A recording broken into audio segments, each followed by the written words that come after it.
la journaliste Roselyne Febvre a vécu l'enfer. Depuis des années, elle se bat pour sauver la vie de son fils Arthur, accro à la drogue. Elle avait raconté ce parcours du combattant dans son livre Les battements du colibri, dans lequel elle tirait la sonnette d'alarme à propos des ravages de la drogue chez les jeunes.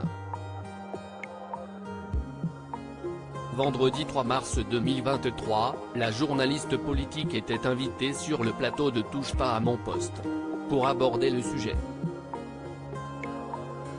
Elle est alors revenue sur la descente aux enfers de son fils, qui est d'abord tombé dans le cannabis lorsqu'il était au collège, le truc escalatoire, si est-il à dire qui fume un œuf fume un bœuf. Moi j'ai pu constater qu'effectivement à chaque fois il est allé crescendo, de plus en plus loin. Après il y a eu les drogues de synthèse type MDMA. Et puis quelque chose de très couru pour les jeunes notamment, en boîte ou pour les concerts, qui est de la kétamine, qui est un anesthésiant pour chevaux, a assuré l'ancienne présentatrice de Soir 3.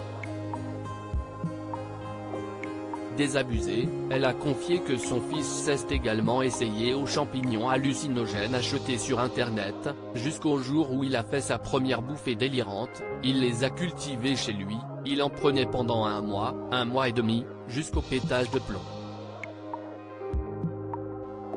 Un épisode pour le moins effrayant, sur lequel Cyril Hanouna a tenté d'en savoir plus, c'était quoi son état alors? Comment il a pété les plombs?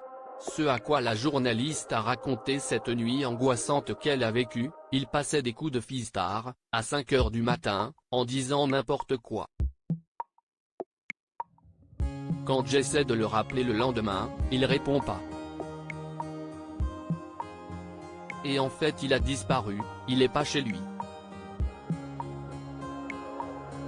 On arrive chez lui, il y avait écrit merci sur le mur, la porte ouverte. Donc là, un peu paniqué quand même. Et on met du temps à le retrouver. Parce que vous faites les commissariats et les commissariats vous disent non on n'a personne. Donc finalement on a fini par le retrouver avec un petit coup de piston de quelqu'un qu'on connaissait. Finalement on le retrouve au commissariat. Les policiers ont cru qu'il avait bu, enfin ils n'ont pas cherché à savoir. Il a pourri dans sa cellule de dégrisement pendant toute la journée. Il avait déchiré ses vêtements, il s'était grippé. C'était quelqu'un d'autre.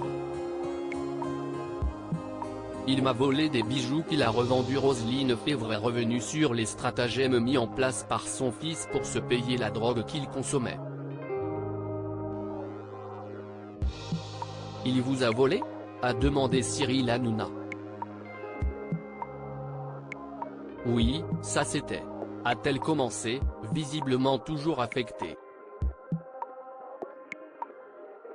Pour cause, elle a raconté que son fils lui volait des bijoux pour les revendre, agissant sous l'influence de quelqu'un de nauséabond.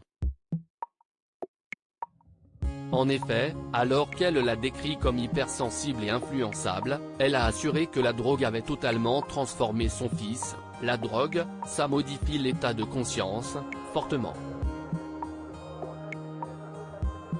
Si est-il à dire que vous avez quelqu'un qui n'est plus la personne que vous connaissiez avant. Et après il redevient tout à fait normal. Un éternel ascenseur émotionnel qui commence par un pétard récréatif et qui se poursuit avec toutes sortes de substances, contre lequel la mère de famille souhaite mettre en garde.